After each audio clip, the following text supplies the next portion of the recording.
Bismillah, alhamdulillah, salatu wassalamu ala rasulillah, kama yuhibbu rabbuna wa yarda, a'udhu billahi minasyaitonir rajim, bismillahirrahmanirrahim. Subhanaka la ilma lana illa 'allamtana innaka antal alimul hakim. Allahumma anfa'na bima 'allamtana wa 'allimna ma yanfa'una warzuqna ilman yanfa'una. Allahumma la sahla illa ma ja'altahu sahla wa anta taj'alul hazna idza syi'ta sahla faj'al lana ya rabbana kulla syai'in sahlan wa muyassaran amin. Rabbi shrah li sadri wa yassir li amri wahlul 'uqdatam min lisani yafqahu qawli. Amin. Amma ba'du. Nah, tayyib. Kita lanjutkan pembahasan kita pada malam hari ini dan kita masuk ke dalam bab baru. Tulis judulnya semuanya di buku kalian. Nah, judulnya adalah 5 keutamaan sunnah yang 5. Nah, keutamaan sunnah yang 5. Tulis judulnya keutamaan sunnah yang 5. Nah, keutamaan sunnah yang 5. Nah, sambil ditulis, sambil saya bacakan kitabnya. Qala Syekhun hafizahullah ta'ala al-dhabitu tsani khitalul fitrati khamsun. Nah, berkata Syekh kita, semoga Allah menjaganya, dhabit yang kedua atau poin yang kedua adalah khisalul fitrati khamsun, yaitu keutamaan sunnah yang ada 5. Ay minal fadha'il allati ja'at biha sunnah khamsun. Yang termasuk dari keutamaan yang datang dengannya sunnah. Sunnah maksudnya adalah yang disandarkan kepada Rasulullah SAW. Itu ada 5, ya, 5 kebiasaan sunnah yang baik, ya, yang disandarkan kepada Rasulullah SAW. Dan kita masuk. Yang pertama adalah khitan. Tulis nomor 1, khitan.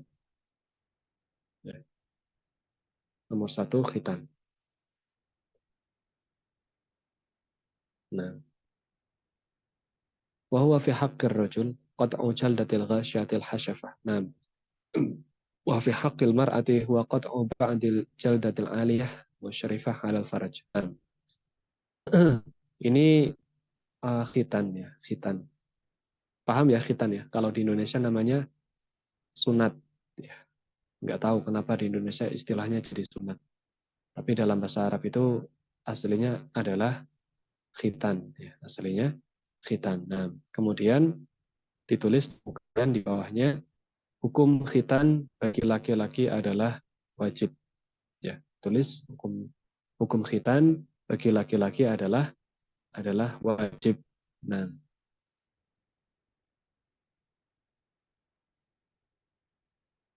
sudah ditulis Muzaffar? Benar.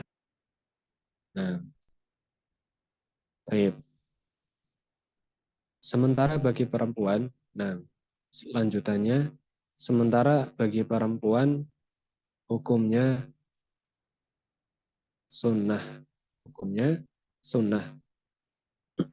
Sementara bagi perempuan hukumnya sunnah. Sementara bagi perempuan hukumnya sunnah. Nah,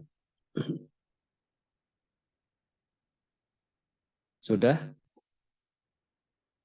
Sudah saya Tambahkan lagi, tergantung dari kondisi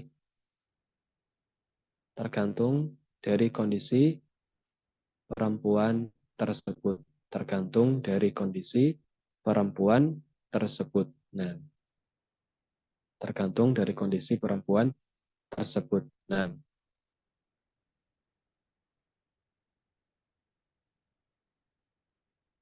baik, ini pembahasan yang sebenarnya lumayan sensitif, ya, tapi ini ilmu, ya, ini ilmu fikih, jadi tetap harus tahu, ya. Kalau laki-laki itu sudah jelas, ya, laki-laki itu wajib, di mana yang dipotong adalah kulit luar, ya, kulit luar, bagian kelamin yang dipotong.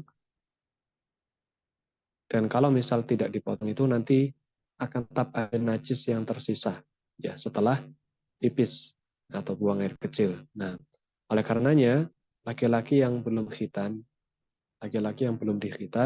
kalaupun meskipun dia sudah dewasa itu dia tidak boleh jadi imam, karena sholatnya itu belum sah. karena pasti masih ada najisnya yang tersisa. Nah, jadi laki-laki yang belum khitan itu tidak boleh dijadikan imam. Nah, karena sholatnya masih belum sah. Dan disunahkan memang kalau memang bisa itu dipotong itu sejak kecil. Ya, di khitan itu sejak kecil, sejak bayi gitu misalnya. Sebelum ini itu sudah dipotong ya. Nah, tidak menunggu sampai tua. Sampai tua baru dipotong. Nah, sama halnya juga kebalikannya, kalau misal ada anak laki-laki yang dia sudah balik kemudian memayis gitu ya. Dia memayis sudah tahu mana uh, yang membatalkan sholat, mana yang memakruhkan sholat misalnya. Kalau sholat harusnya seperti apa, dia sudah tahu, bacaan sholatnya sudah benar, dan dia sudah disunat, maka dia boleh menjadi imam. Ya, meskipun dia lebih muda daripada para makmumnya, maka tidak masalah. Nah, itu yang laki-laki. Kemudian yang perempuan, saya jelaskan sedikit bahwasanya di sini dikatakan ila. Nah, warujahu fi wujuhi ala nisa'i ila amri tabib at-thiqah. Kalau perempuan itu kembali kepada perintah dari dokter yang terpercaya, ya, tergantung dari perintah dokternya. Likhtilafi taba'ihinna. Ini karena adanya perbedaan apa namanya? Alami, perbedaan secara alami. Famin man tahtaju ilaih. Nah, dan ada perempuan yang memang butuh untuk dikhitan gitu ya. Wa minhunna man la tahtaju ilaih. Dan ada sebagian dari dan ada perempuan yang tidak butuh terhadap khitan gitu ya. Ada kondisi perempuan yang memang butuh khitan. Jadi kalau memang kondisinya memang perlu dikhitan, butuh, kemudian dokter juga menyarankan, maka wajib dikhitan. Nah, karena kalau misal tidak, maka akan berdampak ya, akan berdampak. Di sini dikatakan di mana di sini? بقطع موضع الختان بل اتركي بعد ذلك الموضوع فإن ذلك أنفع للمرأة وأحب وألذ إلى الزواج. Nah, dan kalau misal kondisinya itu adalah ada sebagian, kalau bahasa IPA-nya itu klitoris. Klitorisnya itu ada yang keluar dan itu memang harus dikhitan, maka itu jauh lebih baik dan itu jauh lebih baik. Nah, karena bisa mencegah rangsangan yang tidak seharusnya. Nah, seperti itu. Nah, maaf kalau misal topiknya mungkin sedikit ini, tapi ini pengetahuan dan ini fikih ya, jadi kita harus belajar. Jadi kita tidak bisa menyangkal bahwasanya kalau memang ada perempuan yang dikhitan, maka itu bukan sesuatu yang aneh gitu ya. Misal nanti kita mendapati ada kabar perempuan yang dikhitan, ya mungkin berarti kondisinya memang diharuskan khitan gitu ya, seperti itu.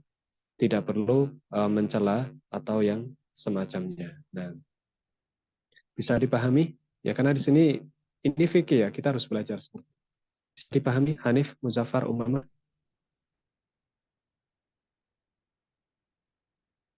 Hanif,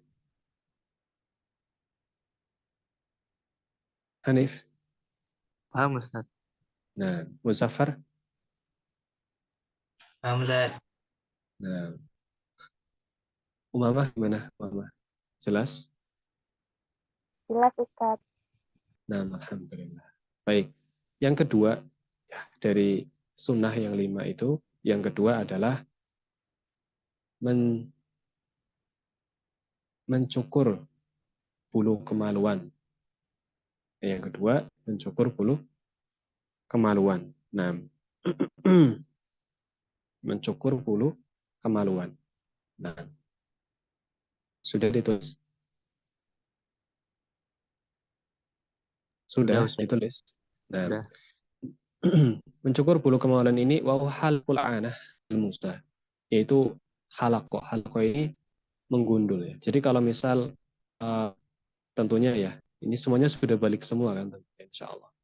Muzaffar, Umamah, kemudian Hanif, insya Allah sudah balik semua. Nah, ya memang seharusnya ini mudarisnya itu sendiri.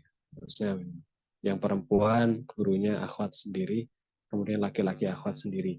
Jadi ketika ada pembahasan seperti ini, tidak canggung ya. Tapi qadarullah karena kita SDM masih terbatas, ya jadi Afan, jadi saya yang mengampu keduanya. Jadi tolong dipahami kalau misal ada topik-topik pembahasan seperti ini ya dipahami saja, pahami saja, tidak usah pikirannya kemana. Nah, yaitu membersihkan bulu kemaluan, ya itu sampai sampai gundul, ya menggundul. Jadi sampai bersih, bukan hanya dipendekkan, tapi dikerok ya mungkin istilahnya sampai bersih. Nah, walangan atau hiya mahau dzakari rajul wa farzul mar'ah. Nah, yaitu bulu kemaluan. Jadi dikerok sampai bersih. Nah, itu adalah termasuk sunnah Nabi Shallallahu Alaihi Wasallam. Dan ini banyak sekali manfaatnya di dalam kesehatan. Ya, dalam kesehatan ini banyak manfaatnya dan perlu diketahui bahwasanya bulu kemaluan itu yang terlalu lebat itu nanti akan menjadi tempat bakteri, jadi tempat bakteri. Makanya disunahkan untuk dicukur. Nah, yang ketiga adalah mencabut bulu ketiak. Yang ketiga mencabut bulu ketiak. Nah, mencabut bulu ketiak. Nah, dan termasuk manfaat juga dari mencabut bulu ketiak adalah mengurangi bau badan, ya, mengurangi bau badan. Yang keempat adalah mencukur kumis, ya, mencukur kumis, mencukur kumis. Nah, kemudian yang kelima adalah menggunting kuku, menggunting kuku. Nah, yang kelima menggunting kuku atau memotong kuku, ya, memotong kuku. Wa yukrahu lil muslim wal muslimah an yutrakaha an yut an yatrukaha. Nah, roka hadhil asya al-istihdad natful ifti wa qas hadib wa taqlimul asfar aksar min arba'ina yawman. Dan dimakruhkan bagi muslim dan muslimah, ya, meninggalkan 5 hal tadi, ya, mulai dari khitan gitu ya. Kemudian yang kedua apa? Istihdad gitu ya. Istihdad itu mencabut atau mencukur bulu kemaluan, kemudian mencabut bulu ketiak, kemudian memotong kumis, yang terakhir adalah memotong kuku, ya 5 ini makruh, ya ditinggalkan lebih dari 40 hari. Ya, hukumnya makruh tinggalkan lebih dari 40 hari. Jadi kalau bisa sebelum 40 hari ini kelima hal ini sudah dilakukan. Ya, sebelum 40 hari itu kelima hal ini sudah dilakukan. Nah, kalau saya pribadi kadang yang paling cepat di antara ini adalah yang kosus syarib, ya, cukur kumis itu karena mungkin apa namanya, kumis itu tumbuhnya cepat begitu ya. Jadi kadang saya itu 2 minggu sekali paling itu sudah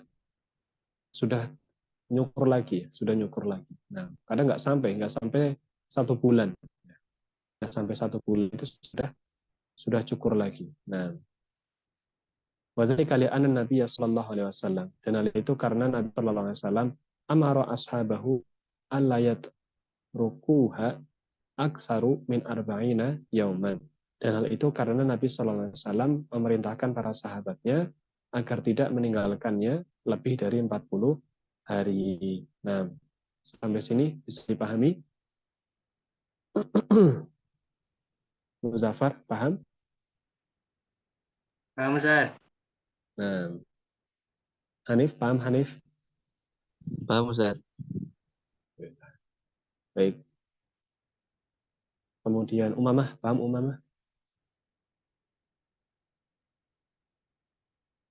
Umamah? Umamah. Ya, Ustaz. Nah, jangan tinggal tidur saya. Paham? Putus-putus. Ustaz. Nah, putus-putus.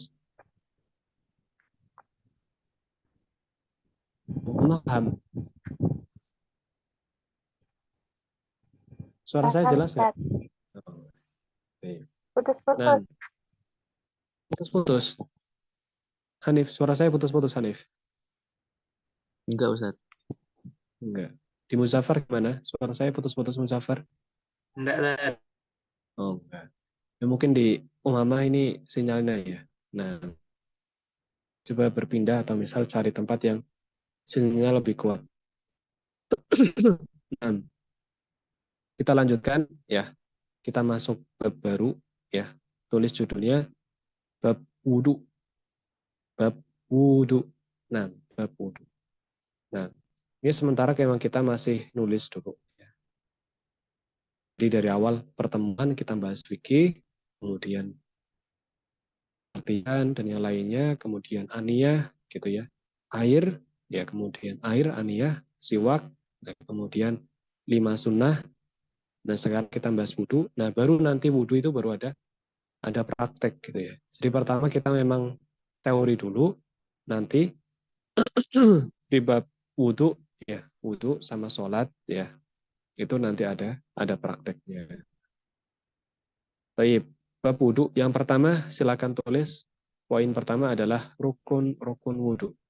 Rukun-rukun wudhu. Rukun-rukun wudhu yang pertama, rukun wudhu yang pertama adalah membasuh wajah.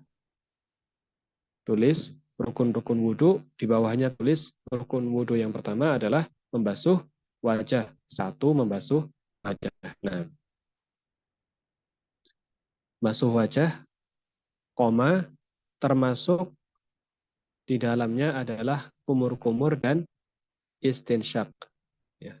Termasuk di dalamnya adalah kumur-kumur dan istinsyak. Termasuk di dalamnya kumur-kumur dan istinsyak.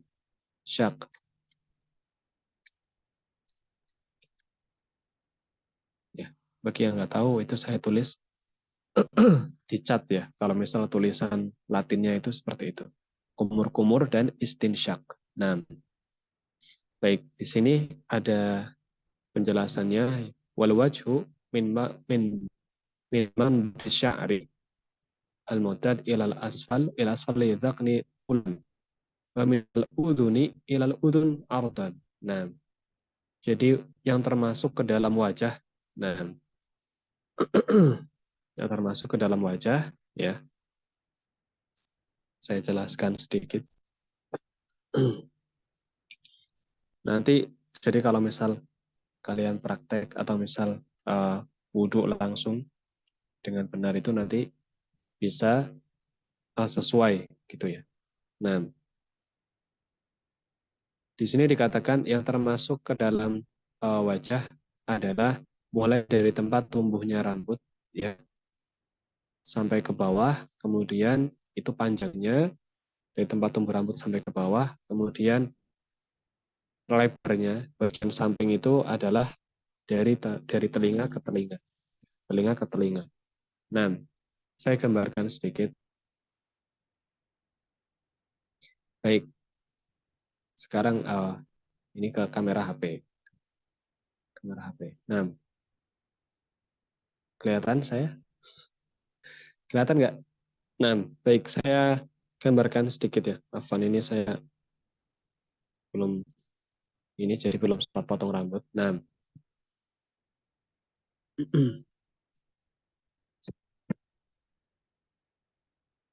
saya copot dulu headsetnya. Suara saya jelas nggak? Jelas, Ustaz. Nah, Hanif, suara saya jelas Hanif. Jelas, Ustaz. Nah, Umamah. Jelas Ustaz. Nah, udah nggak putus-putus, Umamah. Udah enggak? Baik.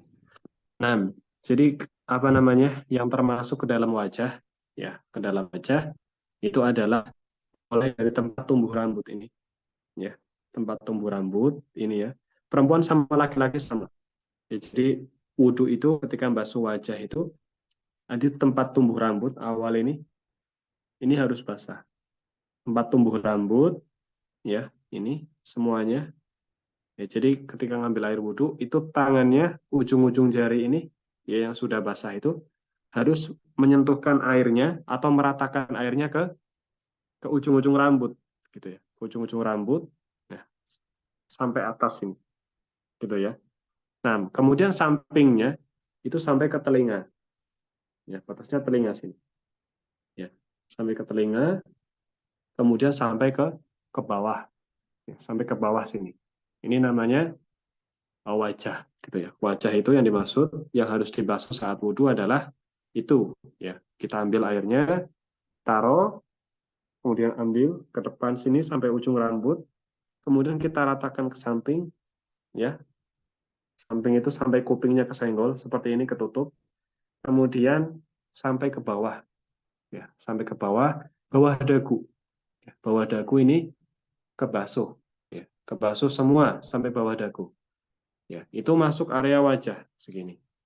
Segini itu masuk area wajah. Nah, kalau area jenggotnya panjang itu juga dianjurkan untuk menyilang-nyilangnya seperti ini, disilang-silang agar area atau kulit yang seharusnya tertutup itu juga terkena air. Nah, basah gitu ya. Seperti itu. Jadi tidak dibenarkan kalau misal ada orang dia itu wudhu hanya ngambil kemudian hanya seperti ini dok, gitu dok misalnya. Ya. Hanya ngambil terus hanya ditempel-tempelkan gini dok, sampai alis dok, ya, sampai alis dok basahnya. Nah sini enggak, misalnya sini enggak, ujung-ujung sini juga enggak, itu kan enggak basah. Apalagi sampai ke kuping sini enggak basah. Sini pinggir tepi sini enggak basah, dagu juga enggak basah sini. Ini dagu sini nggak basah, yo wudhunya berarti tidak sah. Nah, wudhunya tidak sah. Nah, baik sampai sini jelas.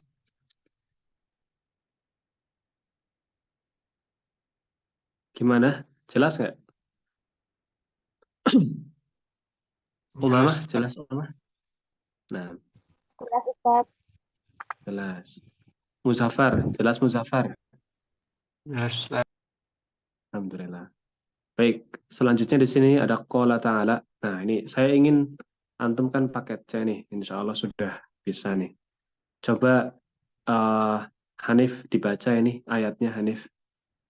Dari sini sampai tanda tutup ini. Tafadhal. يا أيها الذين آمنوا إذا كنتم إلى الصلاة فاغسلوا وجوهكم. Nah, ini sebenarnya masih ada lanjutannya ya. Tapi karena ini bahasannya wajah, jadi ayatnya hanya menyebutkan sampai wajah gitu ya.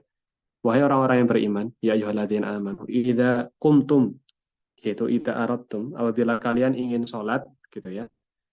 Kalian hendak sholat, faghsilu wujuhakum, maka basuhlah wajah-wajah kalian. Ini masih ada lanjutannya. Wa aydiyakum ilal marafiqi wa arjulakum ilal ka'bain. Ini masih ada lanjutannya. Nah, baik, wajib ma'ghuslil wajhi wal madmadah, dan diwajibkan bersamaan dengan basuh wajah itu adalah kumur-kumur. Jadi kumur-kumur itu masuk ke dalam wajah, ke dalam rukun yang wajah tadi. Wal istinsyak, dan juga istinsyak. Wal madmadah ya tahrikul ma fil fam. Ya. Kumur-kumur itu adalah menggerak-gerakkan air di dalam mulut gitu ya. Jelas ya, kalau kumur-kumur jelas insya Allah. Istinsyak huwa idkhalul ma minal anfi. Nah, kalau istinsyak itu adalah memasukkan air ke hidung. Istinsyak itu memasukkan air ke hidung ya. Kemudian mengeluarkannya itu namanya istinsyar. Tapi di sini tidak disebutkan oleh Syekh. Nah, jadi ketika kalian kita ya, afwan bukan hanya kalian karena saya juga perlu nasihat. Jadi ketika kita wudhu, ya, ketika kita wudhu itu kita ngambil air, yang ngambil air pakai satu tangan seperti ini sunnahnya itu pakai satu tangan. Ambil kemudian separuh dimasukkan mulut, separuh masukkan hidung. Ngambil air secukupnya dari keran itu, kemudian separuh masukkan mulut, separuh masukkan hidung, kemudian dikeluarkan. Kemudian dikeluarkan, seperti itu. Nah, bagi yang mungkin belum terbiasa, biasanya sakit gitu ya. Hidungnya itu sakit. Kalau misal istinsyak. Nah, tapi dirutinkan saja karena ini termasuk ke dalam tata cara wudhu yang sahih, yang benar. Nah, insya Allah nanti lama-lama terbiasa. Nah, baik. Kullama tawadda'a istinsyak. Nah, wa dalilu ala anna al-madmadata wal istinsyak fardun, dan dalil atau dia dalil bahwasanya kumur-kumur dan istinsyak itu adalah rukun atau fardun gitu ya.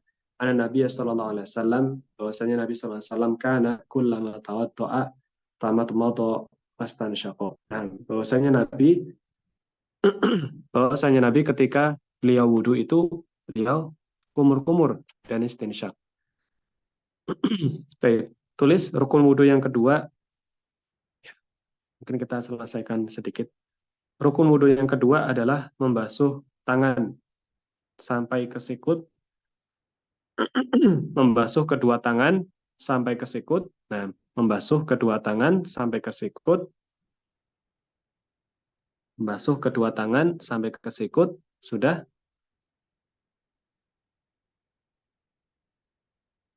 Sudah, Ustaz. Nah, dan menyela-nyela jari tangan, dan menyela-nyela jari tangan, dan menyela-nyela jari tangan. Nah,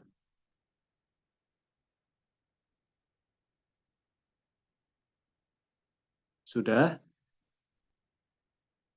Sudah. Alhamdulillah. Baik. Umamah sudah, Umamah?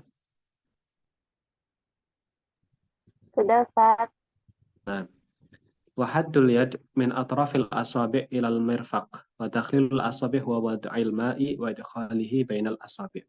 Nah, qala ta'ala wa aydiyakum ilal marafiq. Nah, baik, di sini dikatakan batasan tangan, ya, yang dimaksud dengan tangan itu adalah apa namanya? Mulai dari ujung jari ini sampai ke sikut. Ya, sampai ke sikut itu namanya tangan. Maksudnya tangan yang harus dibasuh saat wudhu. Ya, jadi mulai dari ujung jari ini sampai ke sikut ini harus basah semua. Ya, harus basah semua. Kadang orang wudhu gitu ya, depannya basah, tapi sikutnya kering. Nah, itu wudhunya tidak sah, gitu ya. Karena ini masih dalam bagian tangan yang harusnya basah. Nah, harusnya basah. Makanya kalau wudhu, kalau bisa itu bajunya diangkat ya, ya. Kalau misal susah, mending lebih baik apa namanya bajunya dilepaskan, pakai kaos saja gitu. Dan wudhu karena sah itu jauh lebih utama. Nah, jadi ini harus basah ya, segini misalnya basah, kemudian sampai ke ujung sini basah semua. Nah, jangan sampai wudhu kemudian sikutnya ini kering, ini nggak boleh. Ya. Wudhu sikutnya kering, dan ini sering dapati beberapa ada yang di antara kita, ya, kaum muslimin itu ada yang wudhu, ya, anak-anak biasanya wudhu itu sininya kering, sininya nggak dibasuh, ya. Nah, ini salah. Ya, kalau sininya kering berarti wudhunya tidak sah. Nah, kalau wudhunya tidak sah berarti sholatnya tidak sah. Nah, dan disebutkan juga termasuk juga menyela-nyela jari. Jadi jarinya itu digosok-gosok. Jarinya digosok-gosok, dibersihkan. Nah, ketika wudhu, jarinya digosok-gosok, gitu kan. Kemudian dibilas ya sampai ke sikut. Nah, dibilas sampai ke sikut seperti itu ya. Nah, lanjutkan sedikit. Nah, oke, setelah itu nanti kita tutup. Nah, tunggu sebentar. Wa qala sallallahu alaihi wasallam asbighul wudu wa khalil bainal asabi'. Nah, dan Rasulullah sallallahu alaihi wasallam berkata, bersungguh-sungguhlah dalam wudhu dan silang-silanglah di antara jari. Nah, baik, mungkin sampai rukun yang kedua saja ya, karena sudah jam 9. Nah, sampai sini ada pertanyaan?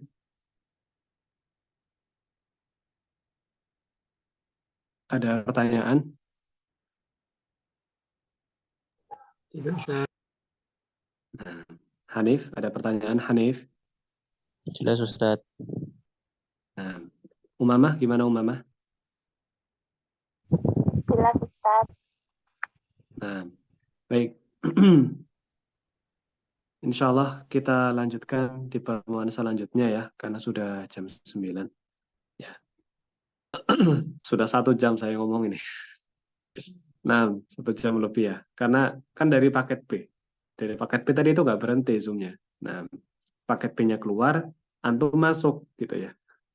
Langsung gitu kan, paket B-nya keluar, antum masuk. Nah, jadi ini tuh langsung, dari tadi lanjut terus. Nah, sampai kadang tuh serak. Nah, baik, kita cukupkan dulu ya pertemuan kita pada malam hari ini. Nanti insya Allah ketika sudah selesai, bab wudhu ini sudah selesai, nah nanti praktek, ya, nanti praktek nanti buat video, ya.